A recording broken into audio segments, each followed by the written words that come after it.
You're not tired. You're overthinking. Every night your body collapses, but your mind races. You replay conversations. Worry about things you can't change. You obsess over the future, regret the past, and miss the only thing that matters right now. This happens because your thoughts are in control of you, when it should be the other way around. You're stuck in a war with your own mind. No one can see it but you. Overthinking is silent suffering. It wears the mask of productivity, intelligence, and caution. But underneath it's fear. It's chaos. And if you don't control it, it will control you. Or worse, destroy you from within. This video will break that pattern. You're about to learn 6 Stoic habits that have helped men for centuries. Habits that will rewire how you think, respond, and live. Simple yet powerful wisdom. No fluff, no hype. Just raw, tested wisdom that cuts through mental noise and brings you back to clarity. And I promise, if you stay until the end, you'll walk away with something that might just change how you think forever. Let's begin. Habit number 1. Return to the present moment. The root of overthinking is simple. You leave the now. Your body is here, but your mind is everywhere else. You replay something you said wrong last week. You imagine 10 different outcomes for a future that hasn't even happened. You try to solve problems that don't exist yet or relive moments you can no longer change. And what does that give you? Anxiety, restlessness, and exhaustion. The Stoics understood this. They believed the present moment, this exact second, is the only thing you truly own. The past is gone. The future is uncertain. But right now is real. Epictetus taught that there is only one path to peace. Stop worrying about things beyond your power. That includes outcomes. That includes what other people think. And yes, it includes time itself. So here's the habit. Every time your mind starts to drift, bring it back. Back to your breath. Back to your body. Ask yourself, where am I right now? What am I doing? What is within my control? Because that's all that matters. Overthinking thrives in questions you can't answer. But the present is clean. The present is concrete. It doesn't lie to you. When you fully focus on what's in front of you, whether it's working, walking, or simply breathing, you stop fueling the chaos inside your head. You reclaim control. You stop trying to predict life, and you start participating in it. You're not meant to carry the weight of 1,000 scenarios. You're meant to show up here and now, do your best, and let go of the rest. Make this a habit. Catch your mind when it wanders. Gently bring it back. Every moment you do this, you're building mental muscle. Over time, you'll notice something. Your mind quiets down. You stop needing answers. You stop chasing certainty. And what remains is clarity. That clarity, that peace, that's what overthinking was hiding from you all along. And I promise, if you make this one habit part of your life, your mind will slowly stop being your enemy and start becoming your ally. This is where it begins. Right here, right now. Habit number 2. Journal your thoughts daily. Overthinking is loud.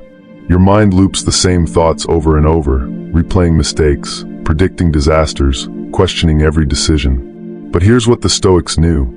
When thoughts live only in your head, they grow distorted. Writing them down, that's how you take their power away. Marcus Aurelius, one of the most powerful men in history, journaled every single day. Not for others, not for status, for himself. His journal, Meditations, wasn't meant to be published. It was self-therapy, a space to untangle his thoughts, to remind himself of what really matters, to return to reason. And that's what journaling does. It forces clarity. It slows the storm. Because when your mind is racing, the act of writing makes it pause. Think of it this way. Overthinking is like a tangled ball of string. Journaling is how you pull on the knots, one at a time. Write down what you're worried about. Write what you're feeling, what triggered you, what you learned today. Even one page a day clears out mental clutter. And no, it doesn't have to be poetic or deep. This isn't about sounding wise. It's about becoming clear. You can ask yourself, what did I do well today? Where did I let emotions control me? What do I want to let go of? The more honest you are, the more free you become. Because thoughts that are written down lose their edge. They stop circling. They become manageable, real, solvable. And here's the magic. When you make journaling a habit, you start to catch your patterns. You notice what keeps showing up. You realize how often you assume the worst. You see how your mind creates pain that never needed to exist. That awareness? That's growth. That's control. Your journal becomes your mirror, one that never lies. And once you see your thoughts clearly, you can choose which ones deserve your attention and which ones don't. I promise, if you stick with this just 5 minutes a night, your mind will start working with you, not against you. Don't just think your thoughts. Study them, challenge them, write them down, and watch them lose their grip. That's how you stop overthinking, one page at a time. Habit number 3. Focus only on what you can control. Overthinking is often just misplaced effort. You try to fix the past, predict the future, control how people see you. But no matter how hard you think, none of that bends to your will. The Stoics had a term for this mental trap, the dichotomy of control. It's one of their most powerful teachings, and one of the most misunderstood. The idea is simple. There are only 2 categories in life, things you can control and things you can't. Your thoughts, yours. Your actions, yours. Your choices, your values, your responses, those are always within your power. But everything else? Not up to you. You can't control other people. You can't control whether things go your way. You can't control what already happened. And trying to, that's the birthplace of anxiety. So the Stoics made it a habit to separate the 2. Control what's yours. Let go of the rest. Say it with me. If it's not up to me, it's not my problem. It's not laziness. It's not giving up. It's clarity. It's strength. It's choosing to stop pouring energy into what doesn't serve you. Most of your stress doesn't come from what's happening. It comes from resisting what's already happening. When you mentally argue with reality, you suffer. But when you accept what's out of your hands and focus fully on your response, you regain your power. It's like standing in a storm. You can't stop the rain, but you can choose how you walk through it. Calm, focused, in control of yourself. Make this your habit. Whenever you feel overwhelmed, pause and ask, is this within my control? If yes, act with clarity. If no, release it. That one question can end hours of unnecessary thinking. And I promise, if you live by this principle, your mind will become lighter, sharper, and far more peaceful. Control what's yours. Let the rest go. That's not weakness. That's wisdom. Habit 4. Cut out mental junk. Your mind is like a garden. Whatever you plant, grows. But most people don't even realize what they're planting. They scroll through chaos, watch content that triggers insecurity, surround themselves with noise, and then wonder why they feel anxious all the time. The truth is this: you cannot have a calm mind while feeding it garbage. And overthinking? It feeds off junk, information overload, drama, clickbait, endless comparison. The Stoics knew the importance of guarding your mind. Epictetus said, "What you put in front of your mind shapes your character." They didn't have phones or social media, but they knew distraction was poison. They chose simplicity, silence, stillness. So here's the habit. Start filtering your inputs. Be ruthless. Ask yourself, does this help me grow? Or does it just trigger noise? You don't need to follow every headline. You don't need to watch everyone's highlight reel. You don't need to listen to people who haven't mastered themselves. Clean out your mental diet. Unfollow accounts that drain you. Mute conversations that add no value. Limit how much news you consume. Take breaks from screens, not to escape, but to return to yourself. Instead, fill your mind with substance. Books that challenge you, conversations that uplift you, silence that reconnects you. Mental clarity isn't about doing more. It's about removing what doesn't belong. Because here's what happens when you don't. You overload, and an overloaded mind starts to spiral. It becomes reactive, negative, easily distracted. It overthinks because it's overstimulated. Your mind can't rest when it's constantly digesting junk. But once you cut the noise, overthinking starts to fade.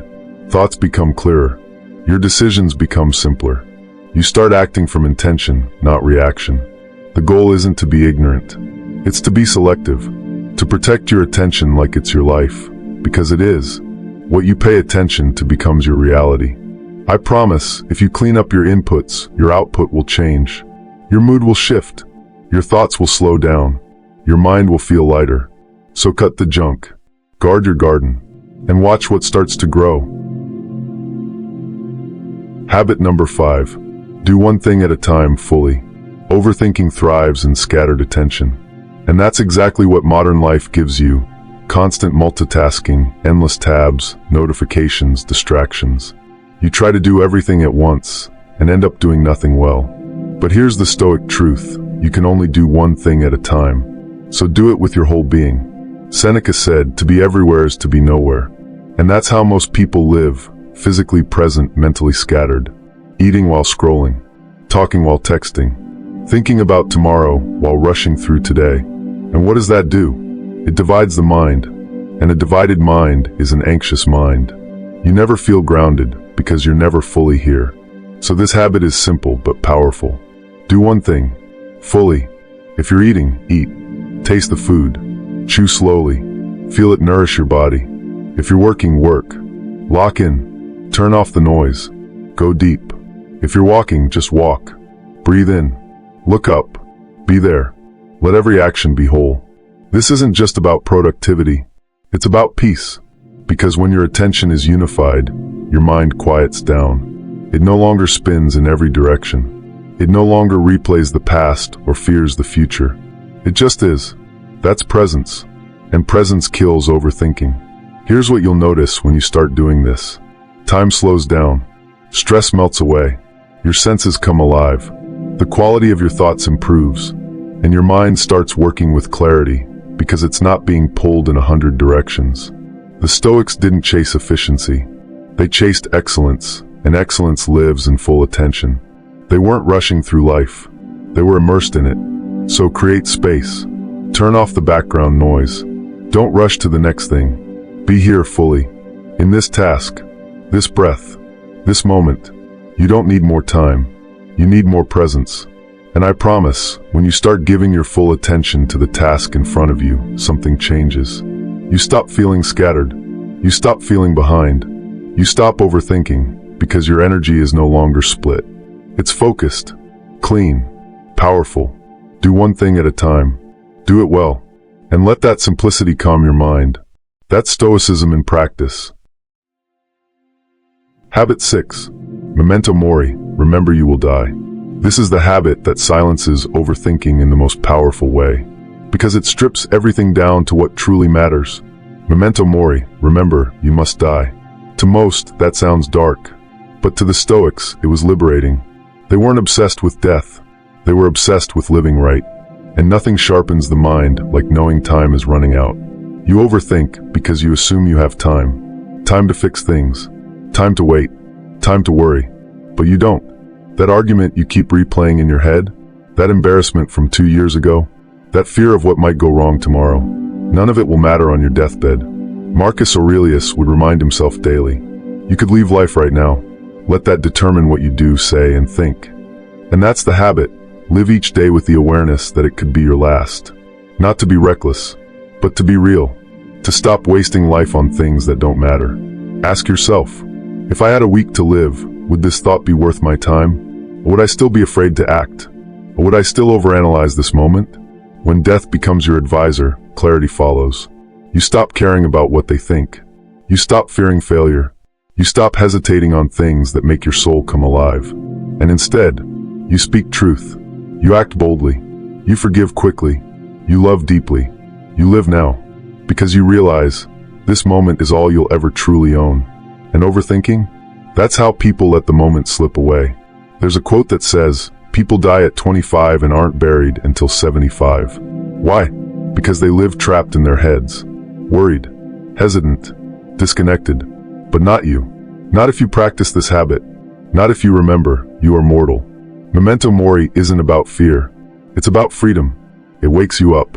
It reminds you to be grateful for your breath, your body, your loved ones. It puts everything in perspective. And in that perspective, overthinking dies. So remember, you could leave this life at any moment. Let that thought guide you. Let it humble you. Let it make you present. Because the mind quiets when the soul finally starts to live. So now you know, your mind is not your enemy. It's a wild horse, untamed, reactive, loud. But with the right habits, you don't have to let it run wild. You can lead it, calm it, Rewire it into something clear, sharp, still. You don't need more motivation. You need more presence. Less noise. More intention. You need the courage to slow down. To cut what doesn't serve you. To sit with silence. To remember what's real. And if all else fails, remember this. You will die. And every second spent overthinking is a second you'll never get back. So live. Fully.